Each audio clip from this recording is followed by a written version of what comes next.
Welcome back everyone to a board game review. Today we're going to be looking at Planet Unknown by Adam's Apple Games. This is a tile placement planetary terraforming game for 6 players. Before I go into the full review, I'm going to do a brief gameplay overview of how a typical round of Planet Unknown will work. So here we have Planet Unknown set up for a solo player game. Now the only difference in multiplayer is there'll be more players sitting around this depot with their little arrow pointers around where they're sitting. So let's go for the games first. So over here is my planet area. So this is the KS134516 Planet Unknown. These planets are double-sided and each one has different layouts and patterns and scoring methods. We have ice sections here to place water over. We have these life pods here. We can build over these, but if we do collect them with a rover, they give us points. And you see along here we have little numbers going across, like from 1, 2, 3, 1, 2, 3. In the game, if you have tiles that go across in a full row or column, you get extra points. And over to the right is our corporation board. Now each corporation is different. The universal one is sort of like the basic all-rounder kind of corporation, beginner corporation. We start off with 2 rovers, which can be deployed later on to remove meteorites and life pods. And we have 5 trackers down here. So we have civilization, water, biomass, rover, and tech. I'll explain how these work in a second. Basically these are upgrade paths. These give us rewards and bonuses the more we progress on these tracks. We have our tech abilities on the right up here. Spaces for collecting meteorites and extra life pod scoring sections up there. To our right are our personal objectives. Now multiplayer you have sort of shared objectives for your neighbours, but in solo we have our own objectives. So you can see here it says create a terrain area containing 6 tech resources. Tech is that symbol there. I have 3 of these. We've got our event deck here. This is for our events. So the green ones are sort of the nicer ones. You see there it says advanced biomass civ tracker, quite a nice one. If you take a look at an orange one though, it will say something negative like regress rover or civ tracker, so they are quite bad. We also have the laser suit in here which spins around with our tiles in there. We have small tiles in the centre, big on the outside. We have our trays at the right over here with our components, and we also have our civilization cards up here, level 1, 2, 3 and 4. As we progress for a civilization tracker we can get more cards. These basically act as sort of endgame scoring cards that give us extra points for certain things, or boost up certain scoring, and so forth and so forth. The game ends when someone can't place a tile down there, in which case you will take one last tile and the game goes to final scoring. How a simple round of this works is very easy. In a multiplayer game, you pass the first player token, this big chunky thing over here, to a player. They spin this around, whichever way they want, stop it, then everyone at the same time takes a tile, or 2, up to a maximum of 2, place it down on their board. Then if you play an event card, draw an event card, pass the first player token to your right or clockwise, and then continue, and that's it. That's how the gameplay goes until you do final scoring. It's a very simple and quick game to play. So how tile placement works is your first tile must always touch the outside of your planet, a border. So I couldn't put this here, it's in the centre, but I could put it to the right here touching a border. All these tiles have different symbols on. See, this has a biomass symbol and also a tech symbol. This one here is a water and an energy symbol. And what happens is every time you place this down, let's say we place this down on our first turn, we pick this up, place it down. All you do is you check the symbols and advance your trackers based on what symbols you're playing. So I play a tech and a biomass symbol. My tech will go by 1 and so biomass. And that's it. You keep playing like that. If I had a different one, say I span it around a little bit. Say I was here, I gain civilization and I gain biomass. And that's how the game plays. Now there are meteorites which we play down here. When you do this, you trigger a meteorite. You will get the benefits as well, but a meteorite will come down and land on your planet. Now these don't do much initially, but at the end of the game they'll affect scoring. If you have a complete row across your planet or column, if there's a meteorite there you can count the points. You need your rover. So what you do is when you get a rover, let's just say this was down before and I had a rover out. You move your points there, 1, 2, 3, they're movement points for your rover. Say I had 2, I can move them along 1, 2. When I get to there, I can collect that meteorite. And then it goes up here. When I have 3, it goes into 1 point. You can also use a rover to collect life pods, which give you points, but you can play over life pods. If you place a water tile down, it must be over an ice area to gain the benefit. And these energy symbols here will trigger bonuses based on the tiles next to them. So if I plus this down here, I can get a water bonus or a tech bonus. Then if you are playing event cards, or let's say you're playing solo, you draw an event card like so, perform the event, and then if you're playing solo, rotate this clockwise once. And that's how solo gameplay works. Multiplayer, you obviously pass the first player token and then you rotate yourself. As you progress on these tracks, you get certain rewards. There's certain medals down here for certain points. So Civ track gives you Civ cards, and these Civ cards we just see here. Extra points, advance different tracks, advance one tracker twice, or this one says gain 4 over movements. Certain ones will amplify your medal scoring, amplify your meteorite scoring, life pod scoring and such.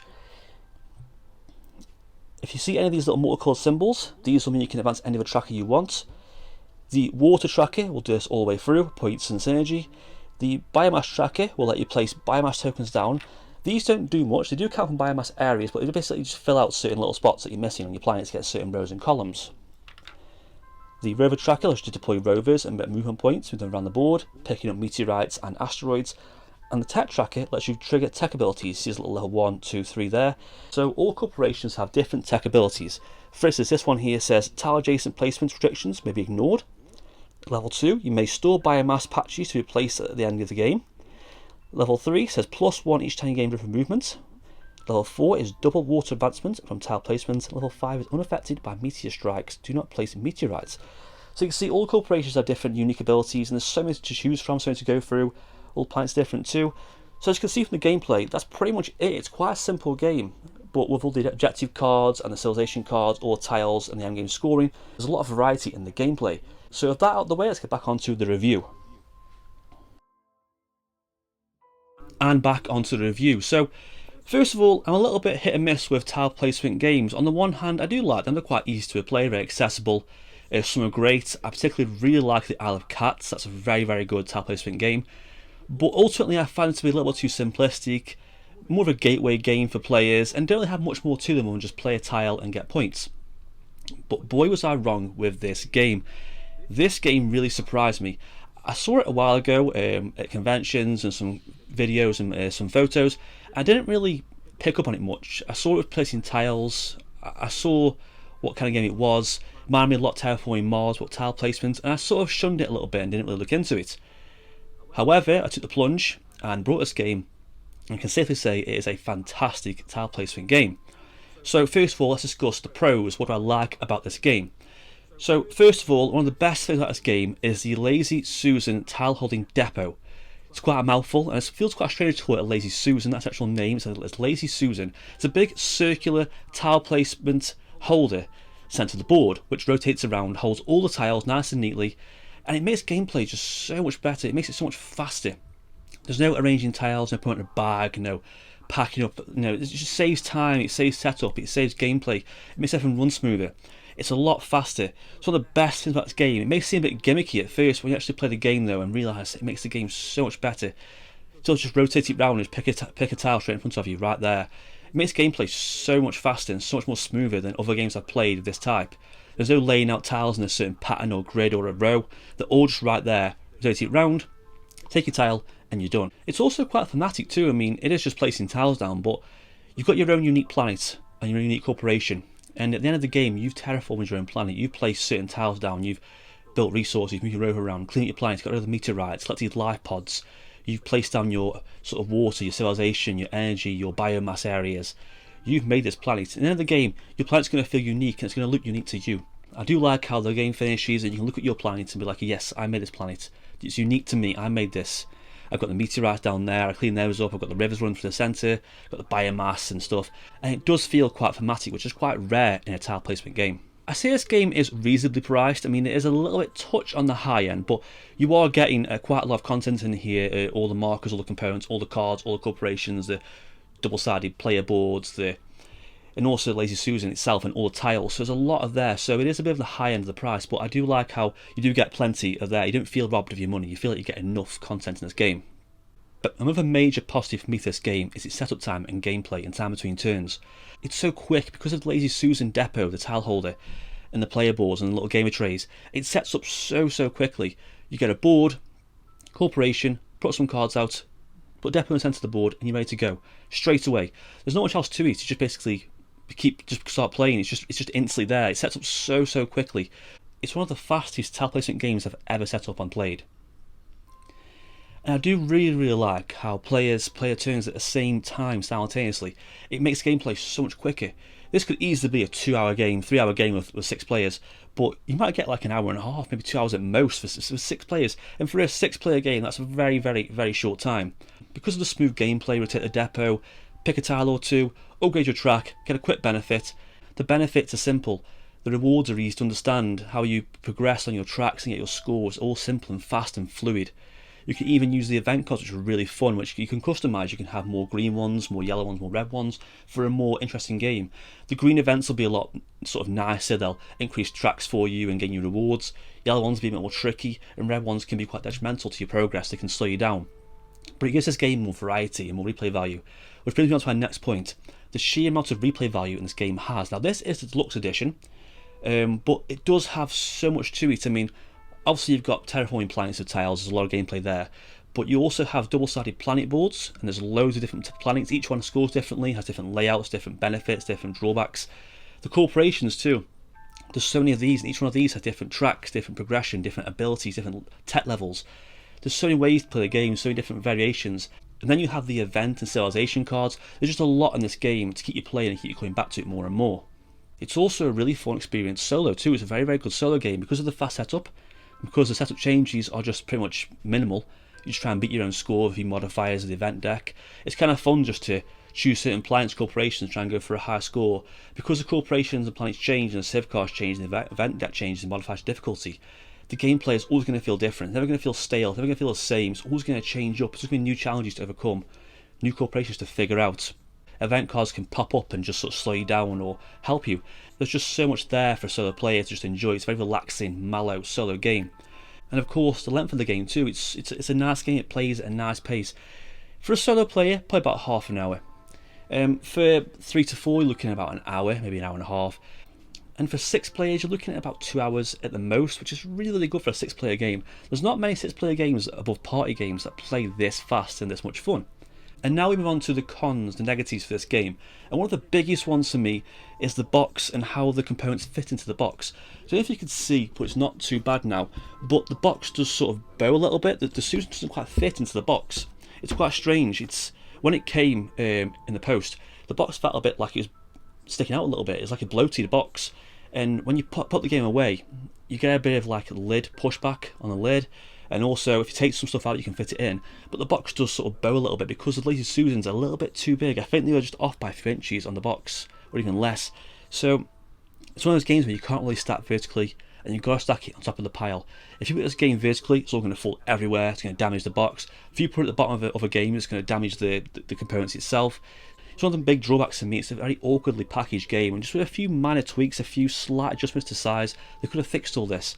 The problem is that you can't really take out Lazy Susan. I mean, you could do. Where the tile's going to go? If you've got a safe place for the tiles, fair enough, but the tiles might fall out. You might go everywhere, and obviously it's quite flimsy. It might break. Another negative too is the rulebook. It isn't written too well. There's a lot of things you have to look up online and find, particularly the civilization scoring cards and how biomass tiles work, and a few little corporation rules here and there. It isn't written too clear. Luckily enough, the game isn't too hard to understand. It's quite a simple game, but there's just a few things there that I had to look up online and check because I was quite stumped on what I was doing. Also, this is at its heart a tile placement game, and if you're not a fan of tile placement games, you probably won't like this.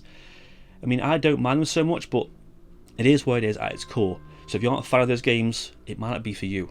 And also, it is very much a multiplayer solitaire game. You won't get much interaction.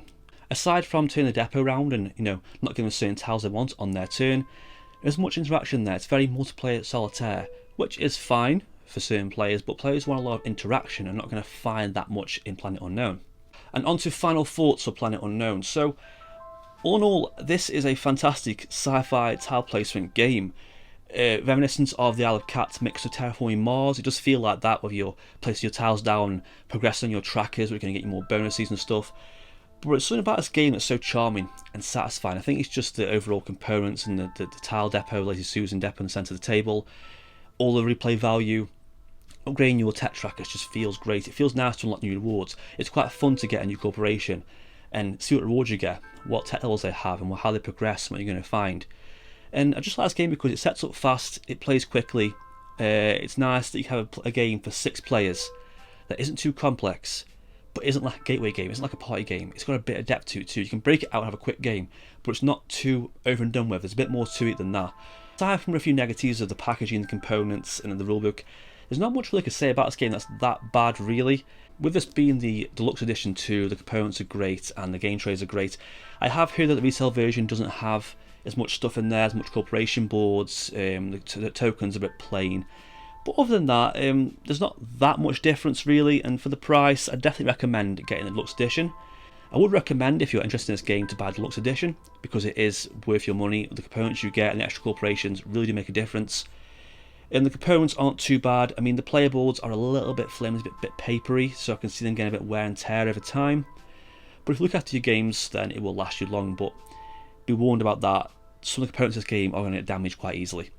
But for a final score for Planet Unknown, I'm going to give it an A-. Now that was the same score I gave to Foundations of Rome behind me. If you're going to get one of the two, because they are basically more the same, so like tile placement games, that's just more miniature based, I would probably recommend this one. Foundations of Rome is probably a bit better in terms of some of the gameplay elements, but this is just a cheaper, more accessible, faster game to play. If you like sci-fi games, if you like tile placement games, if you enjoy Terraforming Mars, Isle of Cats, moreover, if you want something that's a bit heavier than a gateway game, but can play up to high play counts and still play quite smooth and quite fast, then Planet Unknown is the game for you. And that is it for this review of Planet Unknown. Any comments or questions about this game, comment down below. I might do a solo playthrough soon of this, seeing it's so fun, easy to set up, easy to play. And that's it for this review. As always, like and subscribe, and thank you for watching.